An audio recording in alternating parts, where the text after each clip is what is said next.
First, second, third, fourth, 4 schedule कर लिए थे ना। पहले शेड्यूल में क्या पढ़ा था? फर्स्ट शेड्यूल में भारतीय संघ के राज्यों और केंद्र शासित प्रदेशों का वर्णन। दूसरे शेड्यूल में भारतीय राज व्यवस्था के समस्त जो पदाधिकारी हैं उनको मिलने वाली सैलरी, भत्ते, अलाउंसेस, पेंशन जो भी आता है वो कहाँ था? सेकंड शेड्यूल में। थर्ड शेड्यूल में यही जो ऑफिशियल मेंबर्स हैं इसको छोड़ के राष्ट्रपति, उपराष्ट्रपति और राज्यपाल को छोड़ के बाकी सभी के पद ग्रहण किसमें ली जाने वाली शपथ प्लस का वर्णन किया गया है। आर्टिकल ये आपका शेड्यूल नंबर 4।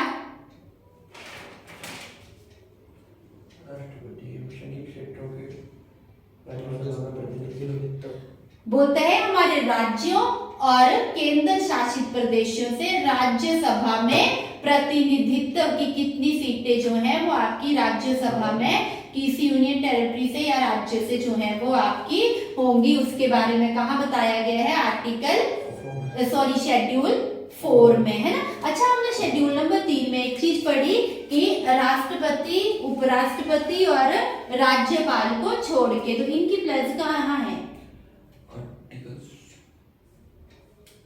हाँ जी, कहाँ है? राष्ट्रपति कहाँ लिखते हैं प्लस? कौन से आर्टिकल में? ये शेड्यूल में लेंगे 60। वाइस प्रेसिडेंट, उपराष्ट्रपति कहाँ लेंगे? आर्टिकल 69।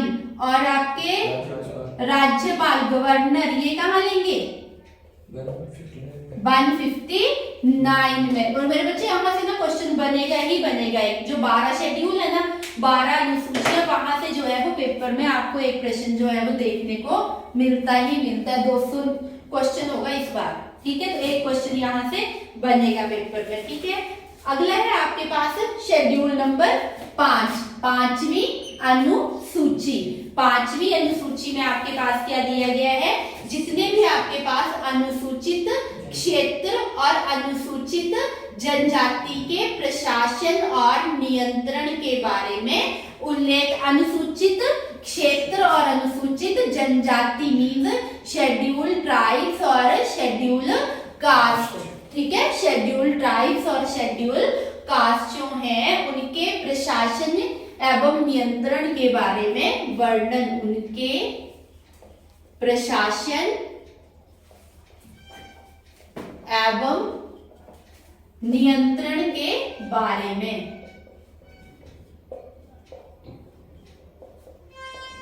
उल्लेख, ठीक है। जब भी पेपर में आएगा ना शेड्यूल ट्राइब्स और जो आपकी शेड्यूल कास्ट है उनका जो है वो कंट्रोल या एडमिनिस्ट्रेशन जो है, प्रशासन है, उसके बारे में कौन सी अनुसूची में बोला गया है? तो अनुसूची नंबर 5 में। अगला आता है 6th शेड्यूल, ठीक है। 6ठी अनुसूची। यहाँ ना आपके जो है वो लिखो असम, मेघालय, त्रिपुरा और मिजोरम। असम, मेघालय, त्रिपुरा एवं मिजोरम, ठीक है। असम, मेघालय, त्रिपुरा और मिजोरम को, तो ये जो हमारे क्षेत्र है ना, इनके जो हैं वो जनजातीय क्षेत्रों के प्रशासन के बारे में उल्लेख। मिजोरम के जनजातीय क्षेत्रों के प्रशासन के बारे में उल्लेख। प्रशासन के बारे में उल्लेख कहाँ किया गया है? ये 6 नंबर शेड्यूल में, 6ठी अनुसूची में, ठीक है। उसके बाद अगला आएगा आपके पास शेड्यूल नंबर 7। शेड्यूल नंबर 7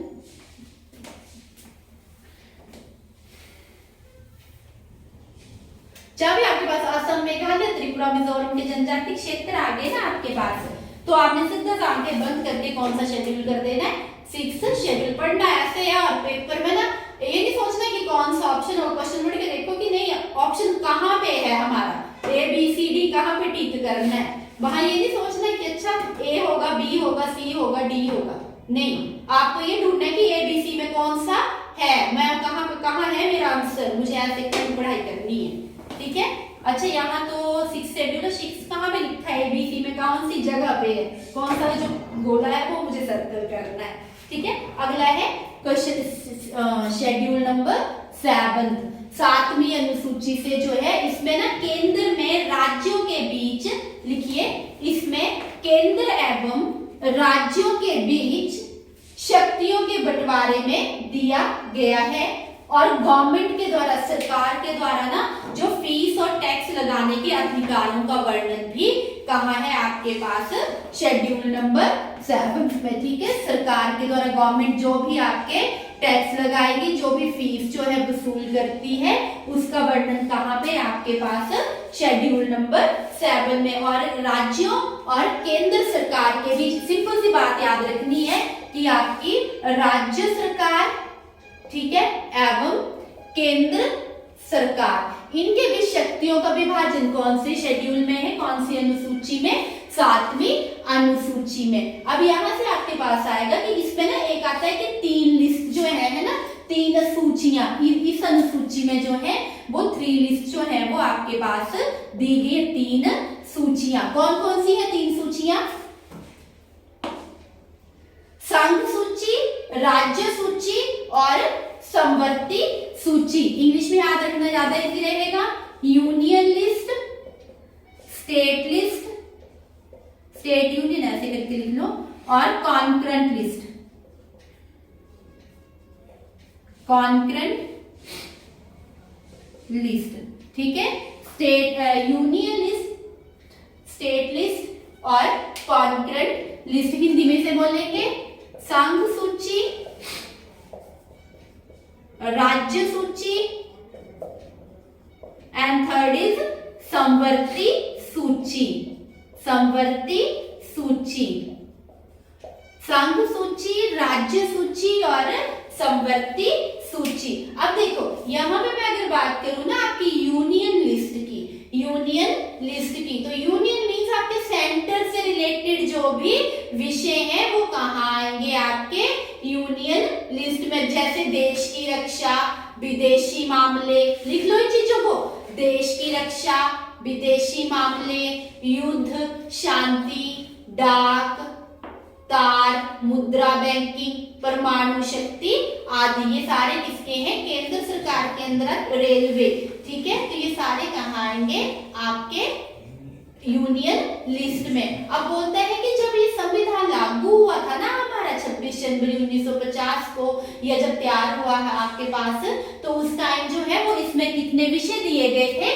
97, कितने विषय थे इसमें यूनियन लिस्ट में, 97। लेकिन अभी हम वर्तमान की बात करें ना, एट प्रेजेंट कितने विषय हैं इनमें, तो 100 विषय जो है, 100 विषय जो है वो दिए गए हैं। उसके बाद दूसरी थी आपके पास स्टेट लिस्ट। देखना हमारे ना राज्यों के अंदर, याद रखना स्टेट लिस्ट में कौन से विषय आएंगे, जहां डिसीजन जो है वो कौन लेती है, राज्य सरकार। यूनियन में कौन से आएंगे जिनके ऊपर डिसीजन जो है कौन लेगी, केंद्र सरकार। यहाँ कौन से आएंगे जहां डिसीजन लेगी राज्य सरकार। ये है ना, यहाँ से आपको क्लियर हो जाएगा।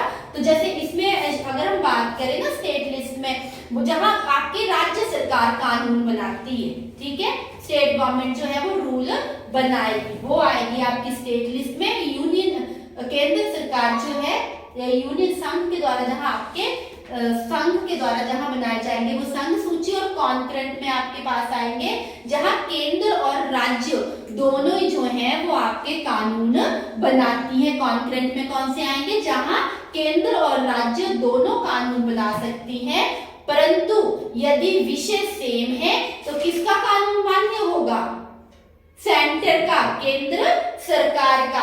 और यहाँ जो आपकी, जैसे मैंने बताया ना स्टेट लिस्ट, राज्य सूची, तो यहाँ कौन कौन से आएंगे देखिए। मेन सब्जेक्ट आपकी शांति व्यवस्था बनाए रखना, अपने राज्यों में शांति व्यवस्था बनाए रखना, पुलिस, जेल, स्थानीय शासन मीन्स पंचायतें, स्थानीय शासन, कृषि, जन स्वास्थ्य और राज्य के अंदर होने वाला व्यापार, राज्य के अंदर होने वाला व्यापार और न्याय विभाग, ये कहाँ आएंगे आपके स्टेट लिस्ट में। इसके बाद तीसरी आपके पास आती है कॉन्करेंट लिस्ट।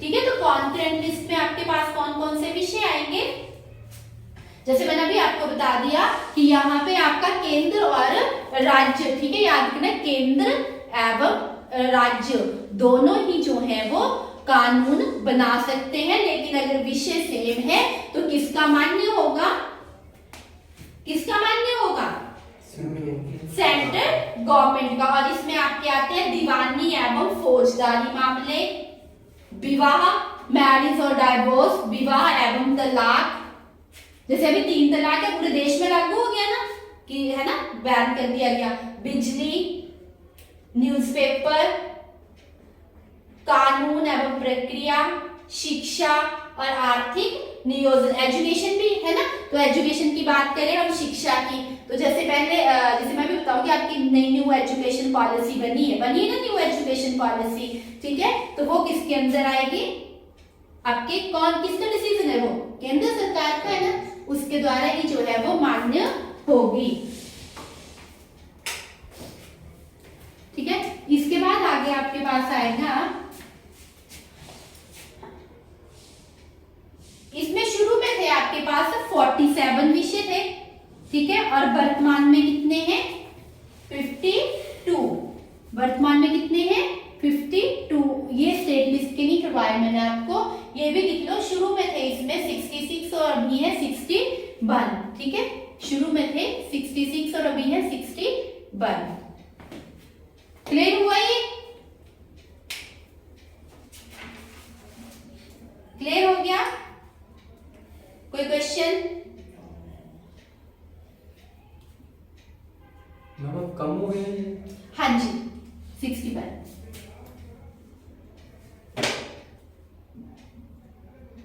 अगला है हमारे पास 9th शेड्यूल नंबर 8, साफ कर दो, शेड्यूल नंबर 8, 8वीं अनुसूची। 8वीं अनुसूची में ना आपकी भाषाओं का वर्णन दिया गया है, ठीक है, तो कितनी भाषाओं को मान्यता है, भारत में कितनी भाषाओं को मान्यता दी गई है, 8वीं अनुसूची है ना, 8th शेड्यूल किसके बारे में बोलता है, भाषाओं के बारे में, ठीक है, भाषाओं, कितनी भाषाओं को मान्यता है, 22, कितनी, 22 भाषाओं को जो है वो मान्यता दी गई है। जब ना शुरू संविधान हमारा अपनाया गया तो उस टाइम मान्यता थी 14 भाषाओं को, कितनी, 14 लैंग्वेज, 14 भाषाओं को जो है वो मान्यता दी गई थी, लेकिन अभी कितनी है, 22 भाषाओं को जो है वो मान्यता दी गई। अब देखिए 22 जो है, 14 के बाद जो 8 जोड़ी गई, वो कैसे जोड़ी गई, संशोधन के द्वारा, है ना, तो कौन सा संशोधन, कब हुआ, अब देखिए एक संशोधन हुआ 21वां संशोधन 1967 में, 21वां संशोधन 1967 में, और यहाँ कौन सी भाषा जोड़ी गई, सिंधी, कौन सी भाषा जोड़ी गई, सिंधी, ठीक है, सिंधी भाषा जो है वो इसमें जोड़ी जो है वो गई। उसके बाद अगला है आपके पास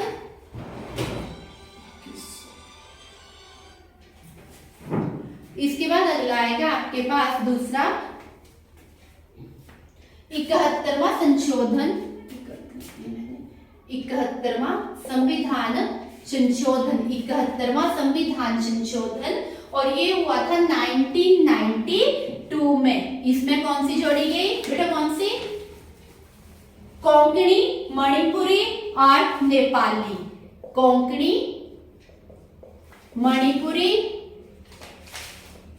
और नेपाली, ठीक है, कोंकणी, मणिपुरी और नेपाली। और उसके बाद आपका एक संशोधन और हुआ था 92nd, है ना, 92nd, और ये हुआ था 2003 में। कब हुआ, 2003 1903 में, ठीक है। और इसमें कौन सी जोड़ी गई थी? मैथिली, संथाली, डोगरी और बोडो। मैथिली, संथाली, SNTHALI, संथाली, डोगरी और बोडो। यहां से ना बेटा पेपर में ऐसे भी प्रश्न बनता है कि जैसे बोडो जो है वो कौन से संविधान संशोधन के द्वारा जोड़ी गई, कौन से ईयर में जोड़ी गई, ठीक है। तो 2003 में 92 संविधान संशोधन। और दूसरा जो है 71वां, इसमें आएगी कोंकणी, मणिपुरी और नेपाली। तो नेपाली कब जोड़ी गई? 1992 में 71वां संविधान संशोधन। सिंधी कब जोड़ी गई? 1967 में 21वां संविधान संशोधन, ठीक है। कौन सा संशोधन था जिसमें संथाली सिंधी को जोड़ा गया? 21वां संविधान संशोधन। कोई भी कैसे भी करके जो है वो क्वेश्चन जो है वो यहाँ पूछा जा सकता है, ठीक है।